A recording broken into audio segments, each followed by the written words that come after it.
Le scrutin est clos.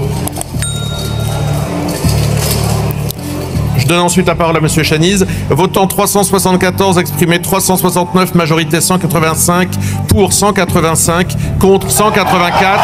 L'Assemblée nationale a adopté.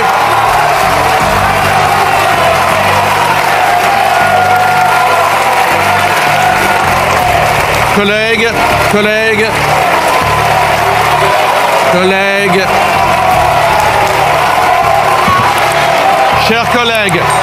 chers collègues, je vais suspendre ensuite. Chers collègues, merci. Allez, on se rassoit, je suspends ensuite. Je vous demande de vous rasseoir. Chers collègues, rasseyez-vous. Je donne la parole à Monsieur Chaniz pour son rappel au règlement, puis à Monsieur Corbière. Je suspendrai ensuite. Vous aurez l'occasion d'aller vous réjouir. Monsieur Chaniz, sur quel article? Merci, Monsieur le Président. Sur le fondement de l'article 100... S'il vous plaît, chers collègues.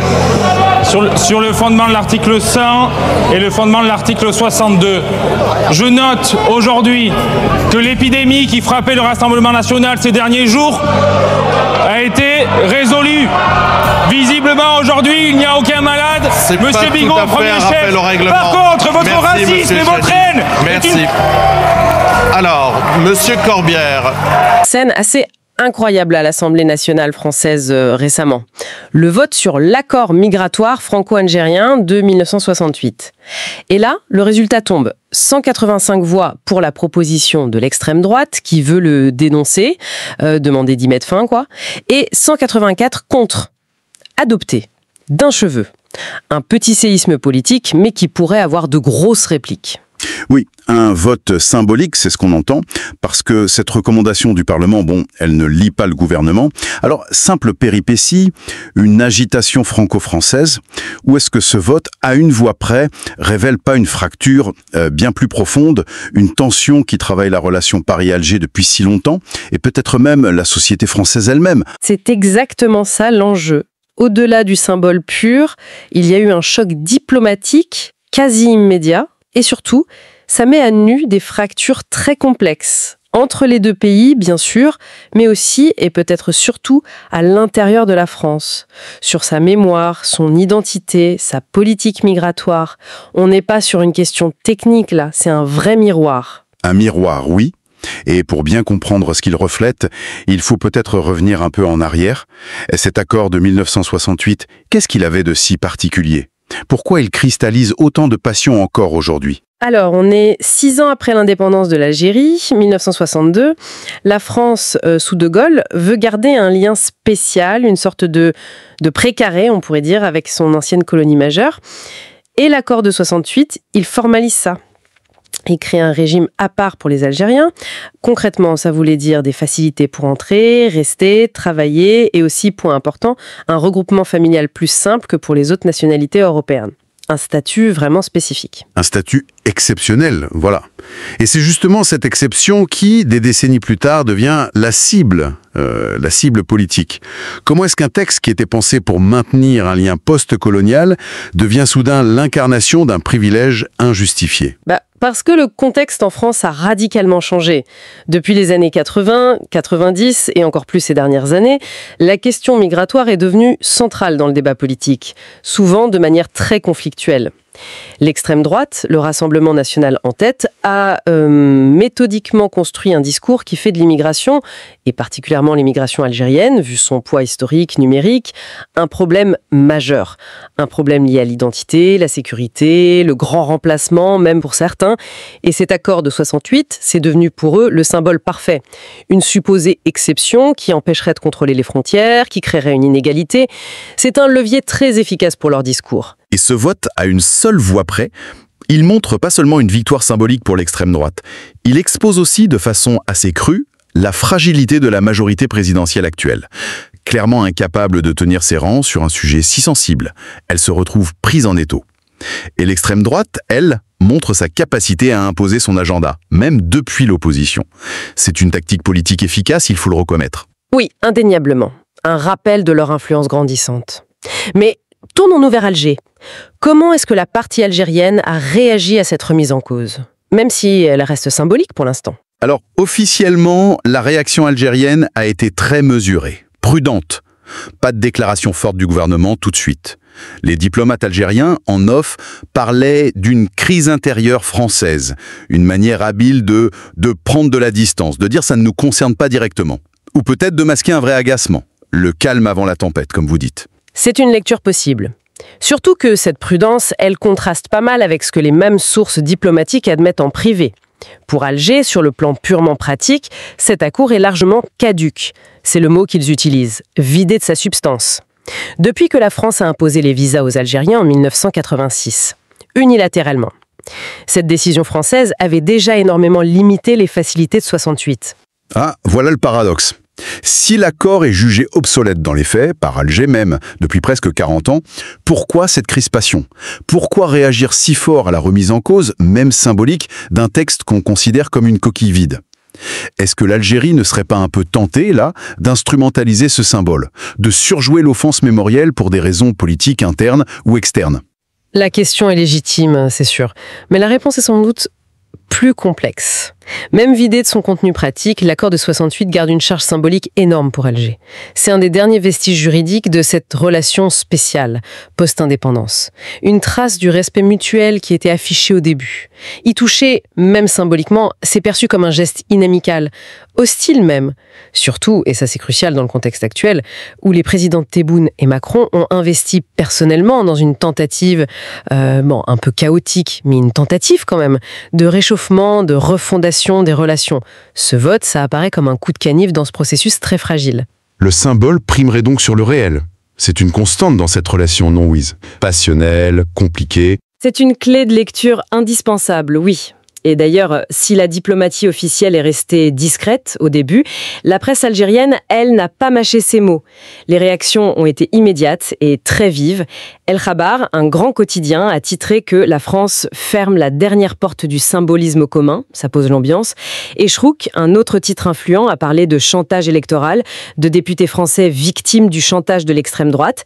Cette colère médiatique, sans doute encouragée ou au moins tolérée par le pouvoir, elle révèle une sensibilité à fleur de peau. Ça tranche avec le discours officiel très lisse. Oui, cette divergence entre le discours officiel et l'émotion médiatique, c'est souvent révélateur des tensions internes en Algérie sur cette relation avec la France.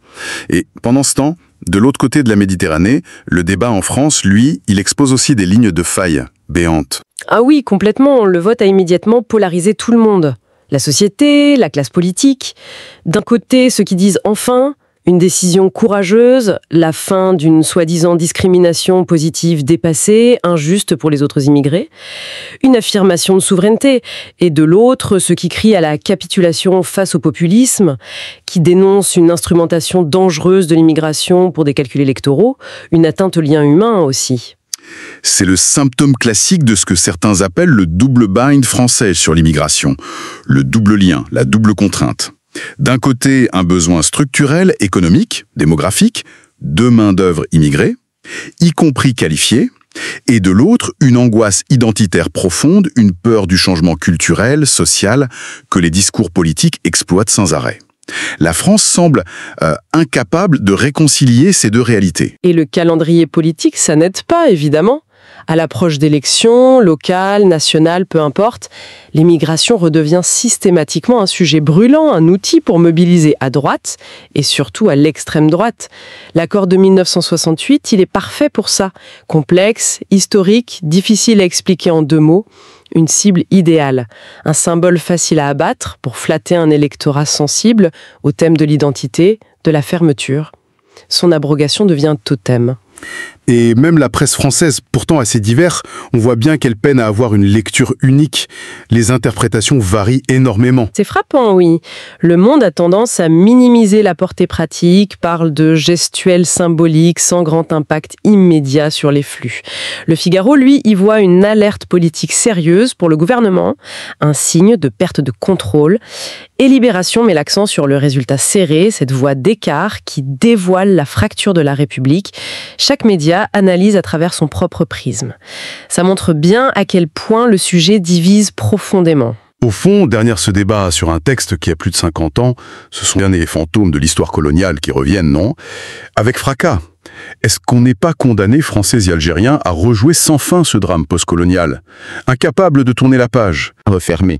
Ça montre bien, si on en doutait encore, que la relation bilatérale est loin, très loin d'être normalisée, apaisée. Elle reste saturée d'histoire, d'émotions contraires. On est face à ce qu'on pourrait appeler un double dilemme persistant. Ce double dilemme, expliquez-nous un peu. Côté français, il y a cette difficulté chronique, presque une incapacité à avoir un discours public cohérent, serein sur l'immigration postcoloniale.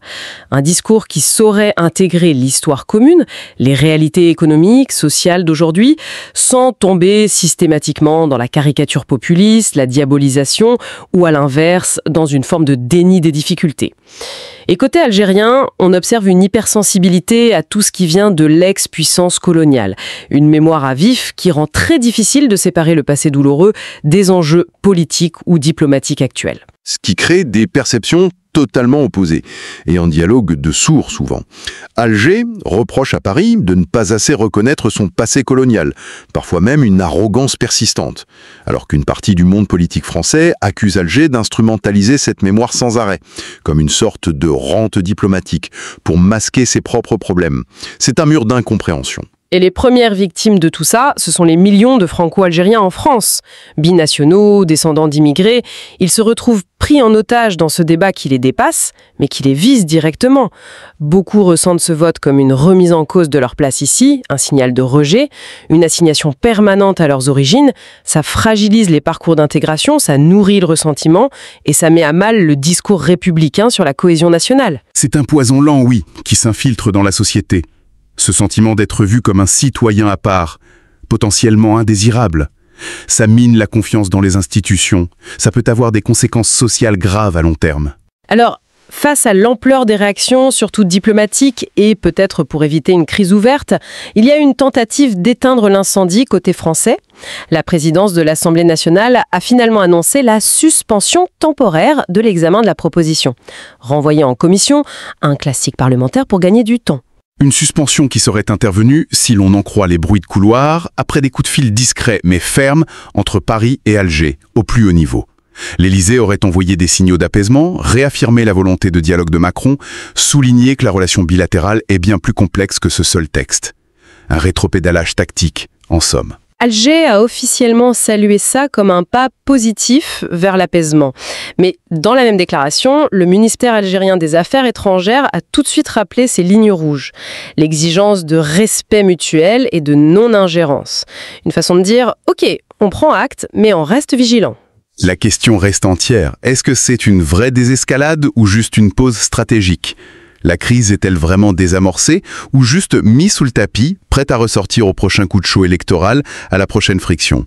Ça semble loin d'être fini, cette histoire. C'est l'analyse qui domine, oui. Cette crise latente n'est pas terminée. La dénonciation de l'accord de 68, ça restera une arme politique. Une carte de pression facile à sortir pour l'opposition de droite et d'extrême droite dès que le contexte s'y prêtera. Ça permet de mobiliser sur des thèmes porteurs, sans grand risque politique immédiat pour eux. Parce que ce trio explosif, immigration, sécurité, identité, ça résonne très fort dans une partie de l'opinion française. Notamment celles qui se sentent déglacées, oubliées, menacées par la mondialisation, les changements sociaux. C'est un terrain fertile pour les discours simplistes. Et dans ce jeu politique très français, la relation avec l'Algérie, par son poids historique, la présence d'une diaspora importante, la charge émotionnelle qu'elle porte devient inévitablement un terrain d'affrontement symbolique majeur. C'est là que se projettent, que s'exacerbent les tensions identitaires françaises. C'est bien plus qu'une affaire diplomatique, c'est une question de politique intérieure brûlante. Finalement, ce vote si serré, même s'il n'a pas de force légale immédiate, il fonctionne comme un révélateur puissant. Il met en lumière les contradictions, les non-dits d'une relation qui n'a jamais été banale, jamais simple. Exactement. Ce n'était pas du tout anodin. C'est une sorte de test de vérité pour la France, sur sa capacité à articuler son passé colonial, parfois douloureux, avec son présent républicain, tout en gérant les pressions électorales et en essayant de rester fidèle à ses valeurs affichées. L'Algérie, elle, se retrouve encore une fois au centre d'un débat interne français qui la dépasse, mais qui la touche au plus profond de sa mémoire, de son exigence de dignité. Et si on prend encore plus de recul, au-delà de ce cas franco-algérien, qui est emblématique, est-ce que cet épisode ne nous dit pas quelque chose de plus large sur la difficulté de l'Europe d'aujourd'hui à regarder son propre passé colonial? Surtout à l'heure où les nationalismes, les discours populistes anti-immigration gagnent du terrain partout sur le continent.